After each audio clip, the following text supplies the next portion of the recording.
عرب کے ایک عالم دین ہے، قباء مسجد کے امام تھے اور خطیب تھے، جن کا نام صالح المغامسی ہے، ابھی زندہ ہے۔ میں عربی کے اندر ان کا انٹرویو سن رہا تھا، انہوں نے اپنا ایک واقعہ بیان کیا، وہ آخری واقعہ آپ کو سناتا ہوں۔ اپنا واقعہ بیان کرتے کہتے میرا دل کے وال بند ہوئے، کوئی مسئلہ بنا، میرا میجر آپریشن ہونے لگا، بائی پاس دل کا ہونے لگا۔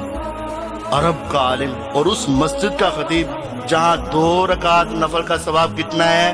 ایک عمرے کے برابر۔ علماء کا وہاں بڑا اعزاز، بڑا اکرام، بڑی عزت ہے۔ تو یہ تو اتنی بڑی مسجد کے امام اور خطیب تھے، بہت بڑے عالم دین ہیں۔ کہتے ہیں مجھے بڑا پروٹوکول ملا، بڑا وی آئی پی طور پر ان کا آپریشن ہوا۔ آپریشن کے بعد کچھ دیر کے لیے آئی سی یو میں رکھتے ہیں تاکہ پوری دیکھ بھال ہو، تھوڑی دیر کے بعد پھر وارڈ میں شفٹ کر۔ تو میں جب آئی سی یو میں آیا، تھوڑی دیر کے بعد مجھے ہوش آنے لگی۔ اب ہلکی ہلکی ہوش آ رہی ہے تو ایک دم اچانک وہ ساری مشینیں لگی ہوتی ہیں نا، تو ایک دم سے اچانک وہ مشینیں آواز دینے لگی، ٹون ٹون ٹون ٹون کی آوازیں۔ پورا عملہ، تمام افراد دوڑے ہوئے بھاگتے ہوئے آئے۔ ڈاکٹروں نے پورا میرے بیڈ کو گھیرا کر لیا اور سارے کبھی میری طرف دیکھتے ہیں، کبھی مشین کی طرف، کبھی ایک دوسرے کی طرف، آپس میں کچھ گفتگو کرتے ہیں۔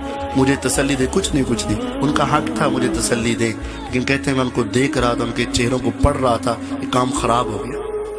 پھر ایک ڈاکٹر نے جو بڑا تھا، بڑی ہمت کر کے مجھے کہتے ہیں آپ پریشان مت ہوں، لیکن مسئلہ یہ ہے کہ آپ کے آپریشن کے اندر کوئی خرابی آ گئی ہے تو دوبارہ آپریشن آپ کا کیا جائے گا۔ کہتے میں حیران ہوں، پریشان ہو، ابھی تو ٹانکے لگے ہیں، ابھی تو اتنا بڑا آپریشن ہوا ہے، ابھی یہ کھولیں گے، پھر کریں گے، پھر باندھیں گے۔ میرے تو ہوش اڑ گئے، میں تو پریشان ہو گیا۔ وہ مجھے تسلی دے کر، ان کا حق تھا تسلی دینا، تسلی دے کر دوسرے کمرے میں آپریشن تھیٹر میں دوبارہ ذرا میری تیاری کرنے لگے۔ تو میں وہاں پریشانی کے عالم میں لیٹا تھا۔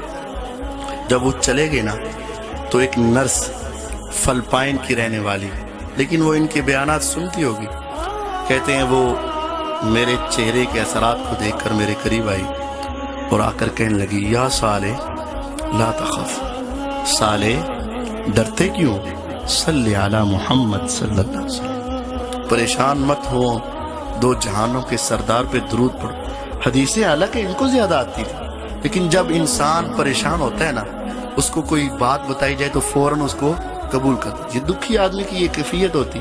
کہتے میں نے بس فوراً سے پہلے اس کی بات یاد کروانے پر یاد آئی، میں نے درود پڑھنا شروع کر، پڑھتا گیا، آنکھیں بند، درود پڑھ رہا ہوں۔ ایسا آواز آنی بند ہوئی۔ ڈاکٹر میرے کمرے میں آئے، کبھی مجھے دیکھتے، کبھی ان ساری مشینوں کو دیکھتے، کبھی مجھے دیکھتے، کبھی مشینوں کو دیکھتے، اور ایک نے آگے بڑھ کے کہا ماذا دعوت اللہ یا صالح، صالح سچ سچ بتا تو نے اپنے رب کو کیا کہا؟ میں نے کہا کہنا کیا تھا؟ میں نے تو کچھ بھی نہیں کہا۔ نہیں بتا تو نے کیا کہا؟ میں نے کہا فقط صلیت علی النبی صلی اللہ علیہ وسلم، کہتے ہیں میں نے آقا پہ صرف درود پڑھا ہے۔ کہتے ہیں صالح خوش ہو جاؤ، تیرے درود کی وجہ سے اللہ نے تیرے وہ اندرونی معاملات کو ویسے ہی درست کر دیا ہے، اب تیرا آپریشن نہیں ہوگا۔ میرے نبی کی حدیث ہے اذن تکفا ہمک ویغفر لک ذنبک، پھر اللہ تیرے سارے غم دور کر دے گا، تیرے گناہ معاف کر دے گا، پھر تمہیں مانگنے کی ضرورت نہیں۔ وہ جانتا ہے تم کس لیے پڑھ رہے ہو۔ آج دکھی ہو، پریشان ہو، غریب ہو، فقیر ہو، کسی بھی مصیبت پہ پریشان ہو، نبی علیہ السلام پہ درود پڑھو، دونوں جہانوں کی کامیابی ہے۔ ایمان لاؤ تو سچا ایمان لاؤ، محبت کرو تو سچی کرو، آپ کی اطاعت کرو تو پوری کرو، اور درود پڑھو تو صحیح پڑھو۔ یہ 4 کام ہماری ذمہ داری، اگر کر لیں گے دنیا بھی کامیاب، آخرت بھی کامران۔ اللہ تعالی ہمیں عمل کی توفیق عطا فرمائے۔ وآخر دعوانا ان الحمد للہ رب العالمین۔